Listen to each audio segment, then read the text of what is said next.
My name is Megan Scott. I'm at Jackson Public Schools, Casey Elementary, a K-5 school, and I'm the academic interventionist. I've been there 20-something years, and I taught first grade, second grade. I was a literacy coach, and now I'm an interventionist. Just a really blatant question. How are you keeping students engaged when they're not able to attend class? I'm keeping students engaged by staying in constant communication with parents, telling them Classworks is a program that we've used all year, so the kids are familiar with it. And then we are just saying keep the familiarity going by keeping them with the program. Are there any specific challenges that Classworks is helping you to overcome during this time? Basically, it's just a consistency of that they're used to Classworks. They've all been in it since August. Some of them had it last year. So basically, it's just we're keeping consistent work going for our students. They're used to the format. They're used to my expectations with it. They know how to work the program. They know how to log into it on their own. It's just a really good, solid program, and it meets their needs because we all took a STAR assessment back in January. Then they've also done them for progress monitoring. So it's their latest information as the one we just got out in March.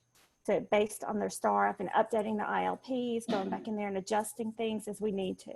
And that's a great point too, right? It's like you can have the exact same quality, engaging content in your classroom, in a virtual classroom, right? Yeah. Yes, and I've set up like a Google Classroom. Right now, I set that up 2 days ago, so I'm trying to get my parents to get the kids into it. So we're working through that because that's a first for them. It's a Google Classroom.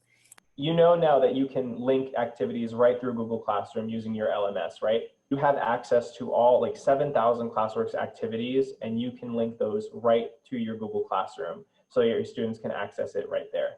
It is a very valuable resource to be able to link something like that. It takes a lot of the middle running around out of it. Instead of having to link things, if it just connects together, then my parents won't have to do as much. And then the students will just have to log into Google and find it right there. And that's going to be really good. Touching on that consistency piece, how important is it to keep that consistency as in this kind of chaos, when students are kind of dispersed and it's hard to really, keep the same RTI or MTSS program? Yeah, so what I'm doing with my students is I'm having them go in and work it, and hopefully it's at the level that they were at when we left, so we're not losing any instruction time because I knew where they were, I knew where our weaknesses were, I knew who needed additional help with multiplication. So I'm checking our progress hourly on it to make sure that we're staying consistent with it, and making sure that they're working where they need to be. What advice would you give to other teachers who are maybe struggling with remote learning? It's tough. It's tough as a mom, it's tough as a teacher, and you're hoping that everything that you do is meeting the needs of the students. And you also have to think about, are they able to work? Are they able to get on the computer? So basically it's just stay consistent. I started out the first week that we were out and I was like, hey, just want to check on y'all, make sure that y'all are okay. As a mom, I'm worried about instruction too and about education. But the good news is they were all in Classworks. And if you have the internet, they can still work it at home. And then I followed up with yet another text message just saying, just checking on y'all, checking to see how you're doing. If y'all need anything, let me know. And then starting the next week, I was like, hey, they can still work it. If they get a chance, log on and let them do their progress monitoring.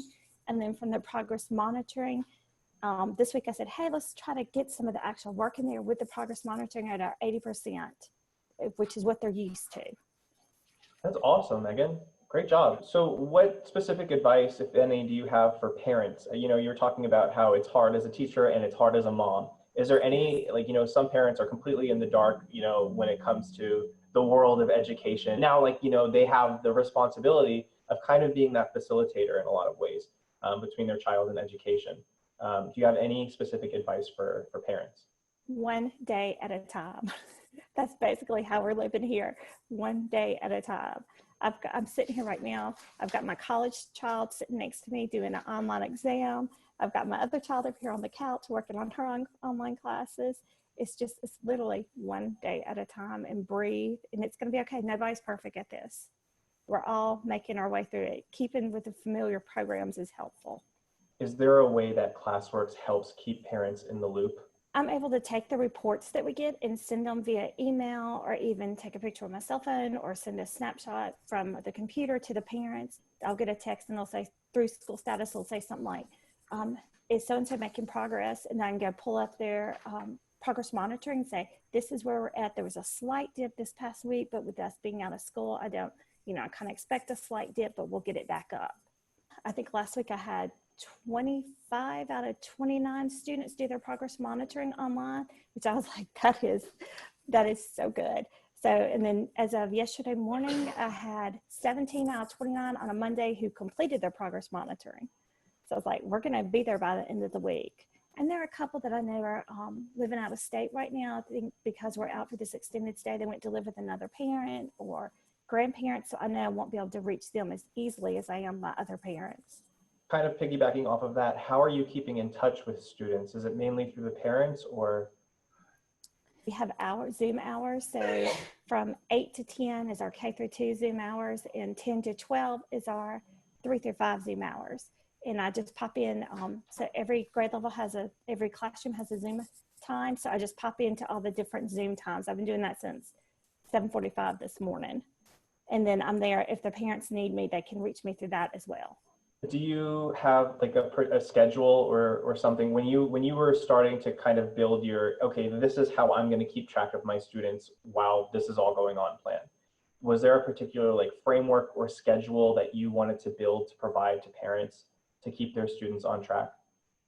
Basically, I'm aiming for them to do progress monitoring on our Mondays, which is what we've been doing, so that stays consistent.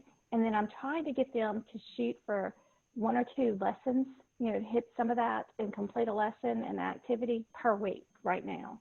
Is there anything else that you wanted to mention, either about Classworks or about how your the community at JPS is kind of handling this this situation? They are doing an amazing job. I feel like we have all the support that we need. They're communicating with our parents. Our first thing was just to make sure that all of our parents and our students are okay. And then from that point, we've worked to just establishing communication with everybody. And now we're slowly bringing it back up to start back on the work and keep everybody just consistent.